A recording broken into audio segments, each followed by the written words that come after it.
combines messaging with credibility. So confidence turns into conversations and conversations into growth. Authority begins with clarity. Please help me welcome Jared Talmadge. Woo. Okay, let's try and share screen here.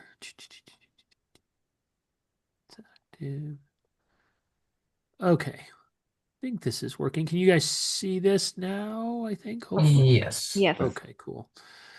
All right, let's get started here since I only have about 20 minutes. So, okay, that is not. Can you see my slides on the side, or is this just getting the big one here? Let's see. I can see the sides on the slide too. Okay, that's not working the way I wanted to. Stop share. Sorry about that. This is tech is not my thing. So here, let's try this. Documents. How about screens? Okay, I don't know what he's got going on here. You know what? We're just gonna go with. You guys can see my mic. You can see the PowerPoint's fine. Whatever. We'll go with that and call it good. So, let's see. Come on, let me see. So start the slideshow. Maybe that'll work. Okay. All right. So I'm Jared Talmadge. This is LinkedIn marketing misalignment. How your messages and your profile might be working against one another. So let's see. So what I want to talk about real quick is this is not a LinkedIn tips class. This is about clarity. And so this is about a clarity check.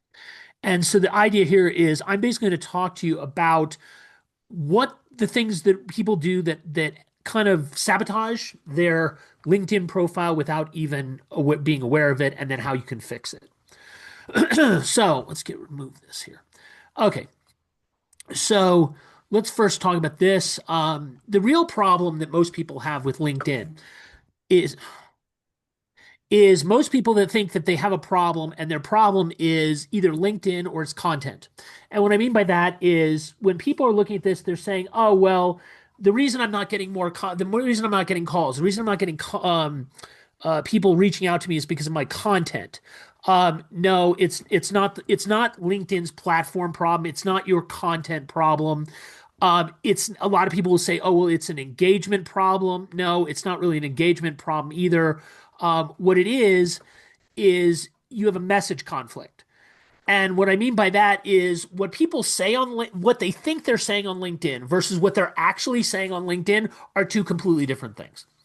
And so we're going to demonstrate kind of how that works very quickly here. And so why LinkedIn is making your message worse. So what I want you to do is I want you to think of this way. Unlike most of the social media platforms, LinkedIn is not a storytelling platform, okay? It is a first compression engine, which means that people go to find you on LinkedIn because they want you to solve a problem for them. They want to know immediately from reading your profile that one, you understand their problem, two, you understand them, and third, you can fix whatever it is they're looking for. Now, most people don't treat LinkedIn that way. They see LinkedIn as, well, it's just a resume site and it's there to just illustrate what I'm going to do or I'm going to get a job. That's not really what you're looking for. So when people show up on LinkedIn, and the first thing they're going to do is they're going to start scanning profiles looking for somebody to fix their problem, they're looking for certainty. Okay. And most people don't offer certainty when it comes to LinkedIn. So if your message and your profile disagree, the problem is immediately that your confusion will automatically win, and the person will naturally assume whatever the worst possible thing they can assume, that's where they're going to go. And so if your message says, I help people sell things, and then you get into your profile and it's talking about you, and it's talking about what you've done in your past career that has nothing to do with that, now people are kind of concerned and they're kind of worried and wondering what's going on. So this is how you can tell if that's happening to you. This is what I call the polite failure, right? You'll recognize these as responses that you get on LinkedIn. And this is also what I would say LinkedIn sounds like when you're misaligned. Okay. So if this sounds like you, chances are you probably have a misalignment problem. If you're getting people saying to you, oh, well, it's very interesting what you do, but tell me more sometime. There's no urgency there. There's no drive for somebody to say, okay, I want to know what you're doing right now. I want to know how you can fix this right now. They'll tell you, oh, well, it's interesting sometimes. Tell me about it sometimes. Or the classic, love what you're doing. This is like we've all been in high school and we all got those. We all had yearbooks, and in your yearbook they would sign it. And I might be dating myself now that I realize it, but they all sign your yearbook and says "Have a great summer." That was like a total blow off, right? You knew that that person didn't really say anything, but it was like this polite blow off of saying, "I have nothing that I really know about you, and I have nothing I really can say to you, so I'm just going to say, well, have a great summer." Yeah, you always knew who your friends were because your friends were like, "Hey, by the way, we did this, this, and this." You got, "Oh, have a great summer." Well, thanks for that. That's helpful. Or we should stay connected. That's another way of doing it. LinkedIn is classic for that. Oh, we should stay connected. And that's usually coming after somebody has contacted you, and as soon as you connect with them, they were like, "Hey, I want to talk to you because we might be able to do some kind of business together. We might be able to refer people to you, or vice versa." And you're like, "Hey, this is really cool. Maybe I found somebody who is possibly going to work with me." And then they tell you, "Well, we should stay connected." Okay, well, that is the LinkedIn dating equivalent of "it's not you, it's me," right? They just don't want to do it. So here's the thing. When it comes to LinkedIn, if you get attention without traction, you're getting recognition without movement. And quite frankly, if you don't have movement, you don't have anything. Because ultimately, what you have in LinkedIn is the biggest database the world has ever seen. But if you can't get anybody to do anything about it, what good is it? So we're going to kind of illustrate how to fix that. So when your LinkedIn and your marketing conflict, right? So your marketing says one thing, your LinkedIn profile says another. What wins? Well, the right people are going to hesitate, right? The people that you want to call you are not going to call you. The wrong people are going to engage with you, i.e., the people that say, "Hey, do you want to do this?" And then they assume naturally that because you said yes to connecting, that means that you should go sell them on something, or they should come sell you something, and that's not how it works. You can tell if LinkedIn's not working because you're not getting referral business. I will tell you, after 15 years of teaching this class, you get referral business from LinkedIn. It's absolutely possible. And when it does happen, it's great because all of a sudden it's like the sales gods have dropped a gift from the sky and said, "Here, look, here's money." So referrals stall. So if that's not happening, it's probably because you're misaligned. And then here's the biggest problem. This is the part that is probably the most true and also the most painful. You can't tell if it usually can't tell if you're misaligned when you're in it because you're too close to it. Okay? You can't see your blind spots. That's why they're called blind spots. And so you'll notice momentum disappears. And so what we have here is just like fixing the profile, just fixing your profile is not going to work. So I'm just going to tell you straight out. If somebody says to you, "Hey, I want to fix your profile for you," but they don't sit down and have a conversation with you or ask you any level of in-depth questions about what's going on, they're not actually going to fix anything because it's kind of like building a house. If you don't fix the foundation on which everything is built on, you simply don't have the availability to build anything up above it that will actually stay that way. And so when you're talking about optimization, the message is fine. It just needs to be polished. Yet that's a giveaway that they just want to deal with the surface level stuff and not necessarily the other stuff. And it's also not usually true. Okay. Because if your message is not right, it's because what you put out as the foundation isn't getting the traction that you're looking for.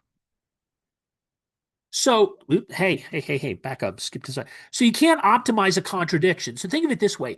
If you are in your LinkedIn profile and your profile is not drawing people, it's because there's a contradiction somewhere. Chances are you're probably too close to it. Chances are you probably can't see it and you're not able to find it. And then just redoing your content or rewriting your profile or changing your job title, it's not going to do anything because you're only amplifying the misalignment. And that's where people go wrong is they amplify the misalignment and they go, "Wait a minute, but I fixed how it looks and it's pretty." It's not about being pretty. It's about being effective. And so again, this is where I tell people straight out, I see this every day.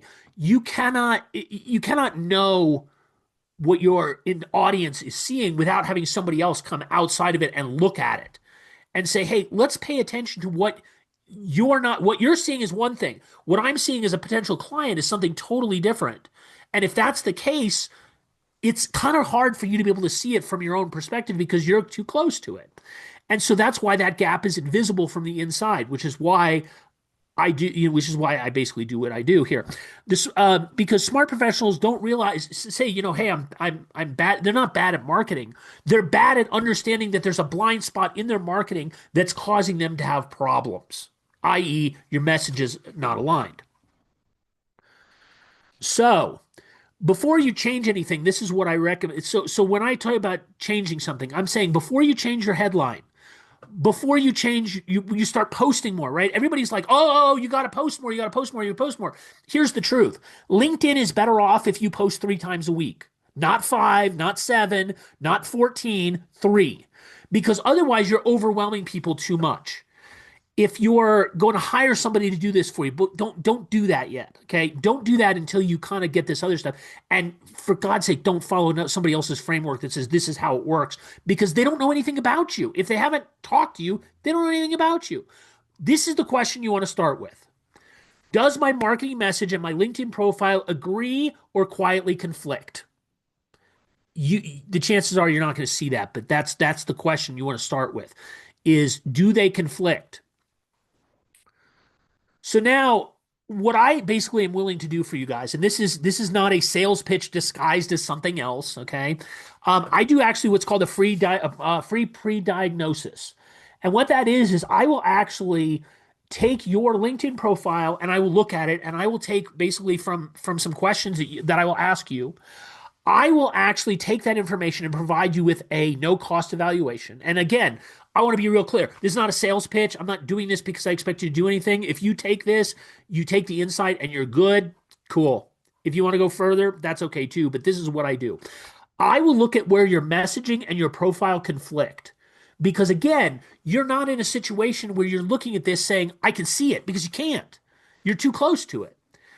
I will look for where your meaning breaks down based on a questionnaire that I will ask you and say, let's talk about that information. Let's talk about what you want to do, and then let's talk about how we can fix it. I will actually tell you if you have a misalignment, because there is a possibility that you don't. It might simply be something else. And if that's the case, then I'm simply going to provide you with information and say, look, you're not misaligned. It's probably something else. This is not something that I can do for you, and or I can charge for. I'm not going to charge you to do something that you don't need fixed. That doesn't make any sense. Doesn't help. And I also tell you this, my pre-diagnosis is not rewriting. It's not tactics and it's not a pitch. It is simply, this is where you are right now. That is kind of how I build business. That's how I talk to people. And so I kind of look at that and say, let's talk about this from that perspective, because what I'm going to give you is the clarity to say the reason that this is not working for you, the reason you are not getting the people you want, the reason that when you post something or you post a newsletter, you do some other stuff, if it's not gaining traction, it's probably because your marketing is misaligned. And I'll give you an example of this. 2 weeks ago, I launched my new newsletter called Looks Fine, Does Nothing. In that, I started from 0 subscribers. I deleted all of my subscribers from all my other newsletters, deleted all my other stuff. And I said, all right, I am going to go out on a limb and I'm going to delete everything. I'm going to say this is going to work. And I had just spent a whole bunch of time realigning my LinkedIn profile. And what's happened is this has grown faster than any other list that I've had, and I'm getting more traction, more information, more people talking to me than ever has before. And that's because that I basically realized as I was talking to somebody about misalignment, I realized my own profile was misaligned. So I had to pull it back and change it up. And so this is just kind of one of those things that we do. So I've gone through this pretty quick, but the idea was I wanted to have some time to kind of answer some questions for you guys about anything that you might want to know about LinkedIn. We can look at one of your profiles if you'd like. I can basically give you, just kind of a preview of what I do. But my goal is when you get a pre-diagnosis with me, you will know when you're done if a misalignment exists. You will know where it's happening. I will tell you what not to do next, right? And if a full diagnosis makes sense, I'll explain why. And if it doesn't, I'll do that too. So the idea is basically, again, give you the information that can help you build something bigger that actually will bring people from LinkedIn to you. So if this feels like a familiar issue to you, or if it's not effort and it's not consistency, it's alignment. And so as that goes, like I said, I'm more than happy to answer some questions. And then I also have a website which I'm willing to give you guys here, which is my website is authority-inc.com. And if you look for it, on the top, it has LinkedIn misalignment as a button. You can click on that, it'll take you right to the questionnaire and you can fill it out. And then within the next 48 to 72 hours, I will actually go in and look at your LinkedIn and I will prepare you a whole profile that says this is what's going on. Now, just to kind of be aware, this is like a 7 or 8 page document that you get. So it's pretty in depth. It pretty much tells you this is what's going on, this is what I see. And it's based on a questionnaire that takes about 10 minutes to do. Also, just so you guys know, I'm doing coming next month, I'm doing classes on LinkedIn. My class is called Looks Fine doesn't work or doesn't do anything. It is going to be a class all about how marketing misalignment will change your business and what you need to know. So it's an actually expanded version of a new class that I've written for that. And again, I'm here to kind of answer some questions about LinkedIn. Because like I said, I've been teaching this for 15 years. I've been on LinkedIn since it started in 2006, I think. So I've been around for a long time with that. But is there any specific questions I can ask you guys want to know about how marketing works, how marketing with LinkedIn works, um, stuff that I can just answer off the top, kind of thing. I had a general question, Sure. Jared, regarding, thank you for the information. I get a lot of impressions and I Okay. don't get a lot of engagement. So what exactly does that mean? So impressions means that people are seeing what you're doing.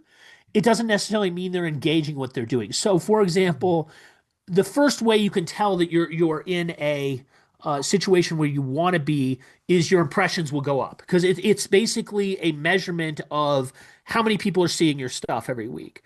And so the first place I always look for is I look to see how many impressions have you had a week, and does that equate to more or less than the number of people you would normally see in a week? Because I can tell you, from example, if you're getting 50 or 100 impressions a week, that's really low. If you're getting in the thousands of impressions a week, now you're doing better. And then anything above about 2,000 to 3,000 impressions, you're just on fire. So the difference is now the other number you want to look for in that will tell you how you're doing is next to that is the number that says followers. Mhm. What that is those are people on LinkedIn who have raised their hand and said, I'm interested in what you're doing, so I'm going to follow you. And it's basically that means you're going to show what you post is likely to show up in their feed when they're Mhm. doing something. Thank you. Questions, guys? No? Well, full transparency, Jared, I'm still learning LinkedIn. I've had LinkedIn for years, but I've never really done anything with it. Mhm. So, coming to the session is really giving me something to think about, about how I would like to utilize it, what engagement means to me, Right. and what I want, my LinkedIn page to be and what I want to get out of it. So, So I'm probably hit you up for sure. one of the things I would suggest, okay, is when you're on LinkedIn, and if one of the fastest ways to get people that you're interested in talking to talk to you about LinkedIn is through what's called the newsletter app. There's actually a newsletter app inside of LinkedIn, and how this works is basically this. So you go to LinkedIn. When you log in to your LinkedIn, it just shows up, and then of course it has that little box on the top, right? And it says, write it, what's on your mind, click here, whatever. There's a button that says write article. Okay. This is something new that LinkedIn put in, God, I think 2, 3 years ago. But anyway, if you hit click write article, okay, it'll pop up and it'll look like you got an article. But up on the top, there's a little button that says manage. Okay. If you click manage and you have over 150 connections, when you click manage, there's a little button that will say newsletters. Like on the drop down, it'll say newsletters. Okay. This is where LinkedIn gets really cool because this is one of the secret things that LinkedIn does to help you build business. Okay. So if you go down to that thing and it says newsletters, you can go create a newsletter. And what it's going to do is it's going to pop up a sequence. And that sequence is going to tell you you can start a newsletter. And it's going to ask you a bunch of questions about a newsletter. But here's where this gets really cool. So a newsletter doesn't have to be like the 80s version of the newsletter where it's a printed thing and it's all these boxes. It can just literally, it's literally your blog on LinkedIn. But here's where it gets really cool.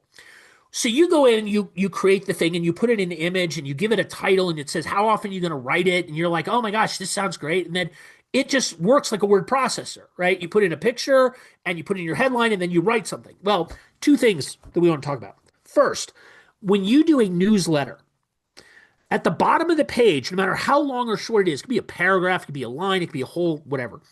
At the bottom of the page, you want to put in a little dash bar and you want to say about the author. And then you want to talk about yourself. This is where you get to sell yourself in your newsletter because you don't know where this newsletter is going to go. Okay. When it goes online, you have no idea where it's going to go. It's just going to go out to the world. Well, you put in your newsletter and you want to say things like, this is my name. This is what I do. This is why I do it. And then, and people always balk at this. Put in your email address, your phone number, and how to contact you. And then if you have a freebie that you're giving away, put it in there.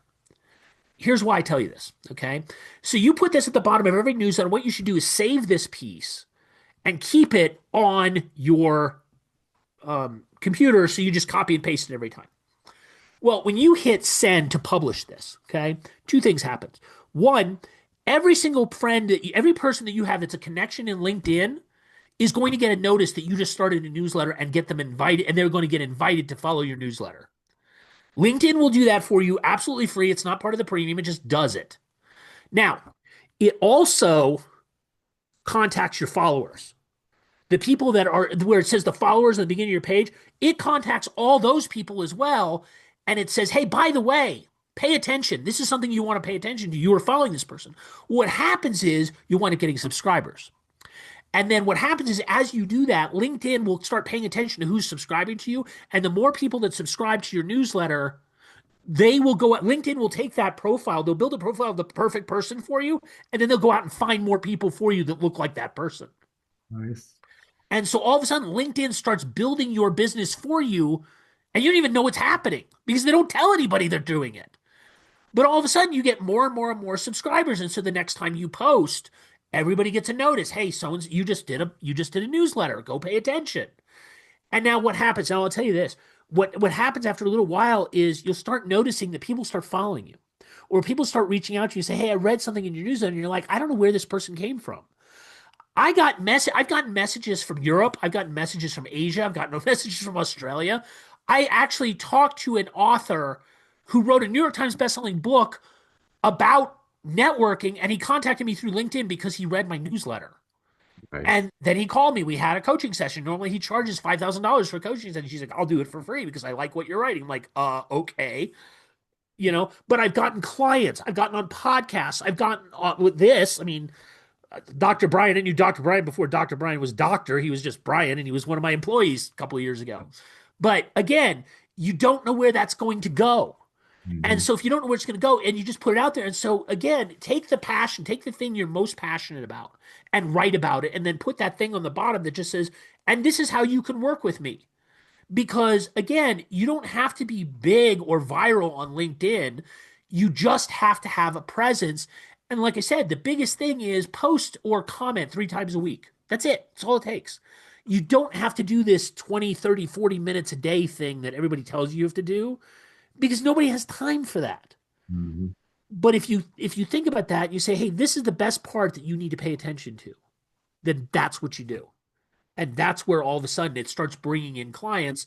And talk about what you do. Talk about how you do it. Talk about the fact that you want to, you offer a service. People will start finding you because, again, think of it as this is a giant room with what 100 million people in it, and they're all looking for something. Chances are somebody's looking for what you do. Nice. So yeah, try the newsletters. You'll be amazed. Great advice. Thank you. So one other question, do you find that there's more of an advantage if you have a premium account with LinkedIn as compared to the free? The answer is it depends on what you want to do with it. And so I will say this. If you want to network, so for example, you want to send out 100 or so contact requests for connections a week, then yes, premium is absolutely worth it. If you are looking for people to sell to, try Sales Navigator. I think it's like $120 a month or whatever it is. You get a free month. But what that does, Sales Navigator, the thing I will tell you about this when it comes to premium versus Sales Navigator. Premium gives you a couple of things that you can like do. You can get like you can request connections to more people. Sales Mhm. Navigator is where you really build a list. Where if you want to say, and one of the things I tell people about Sales Navigator is try the free trial. Go into Sales Navigator and type in whatever it is you're looking for. Okay, so if it's like, let's say you want vice presidents, right? You type in vice presidents, it pops out a list. Well, in the left side, it has all these categories of things that you can kind of filter out of. If you scroll to the bottom, one of the things it says is active on LinkedIn or recently posted on LinkedIn. If you click that, now it's going to take all the people that you found on this list, and there's probably thousands upon thousands of them, and it'll drop it down to just the people that are active on LinkedIn. The reason that's important is because when you do that, now you're only talking to people that are actively engaged on LinkedIn. They're more likely to respond to you. So for that reason, it simply depends on what you're going to do with LinkedIn and why you're going to use it. I had Sales Navigator for a long time. I used it; it was great. But what I do now, I don't really like it, so I don't use it. But the premium thing is like I think $30 a month. All it does is it gives you more ability to connect with people. So if you're looking to expand quickly, yes. If you're looking to just do kind of some of the stuff I'm talking about, you don't need it. I've gone years without it. I pop into Sales Navigator when it's convenient, and then they give me a month free. And then when you go into cancel, they'll try and sell it. They'll drop the price. And so never just kind of just let it run because there's no point. You can always get it free or come back in a month. So, Okay. All right. Thank you. yeah. Other questions? No? Yeah, I don't have any questions really, Jared, but I really definitely appreciate this. I'm going to be reaching out to you. If you wanted to annihilate a LinkedIn profile publicly, I will gladly give mine up to annihilate. But I see your time is Tell turning. you what, just like I said, go on my site at authority.inc.com, fill out the LinkedIn misalignment, and I'll give you probably more information you ever wanted to know. And I just got to give you guys an idea of what it is because I got like a minute left. Um, I just did this for a guy who was a some kind of command sergeant in the army forever and a day, and then he left, and now he's selling insurance. Here's the thing that I noticed about his: he had 15 years of command experience at places like the Pentagon, at NORAD, at North, at all these big defense places that like you can't be bad at leadership if you're going here. Like you have to be good at what you're doing. And what I saw with his was an immediate message disconnect where he was saying, "Look, I'm selling insurance." And I'm like, "Yeah, but you're ignoring your entire military career where you protected basically the world, right? Or the country. So now you're connecting and you're protecting families, but you never say that. You never talk about it. You don't talk about that. I mean, like, he had an inherent sales pitch, which was, "Hey, I'm here and I'm good and I've done all these things." Well, he was guarding the nuclear codes, right? He was doing all this major defense stuff, and now he's selling insurance. And it's like, well, how did you get from one to the other? And part of it was he just didn't communicate how he got from one to the other. And so people would go, "Oh, well, he's just another insurance salesman." And I'm like, dude, you've got so much potential here to build a business based on who you actually are. And he just hadn't thought of it. He couldn't see it because he was too close to it. And so that's basically what I help people do. But like I said, I appreciate your time, guys. And I guess we'll see you back in the other room here in about 3 seconds. So Thank watch you, my mouth. Jared. One, Thank you, two, Jared. three. Ah. Oh. I mean, you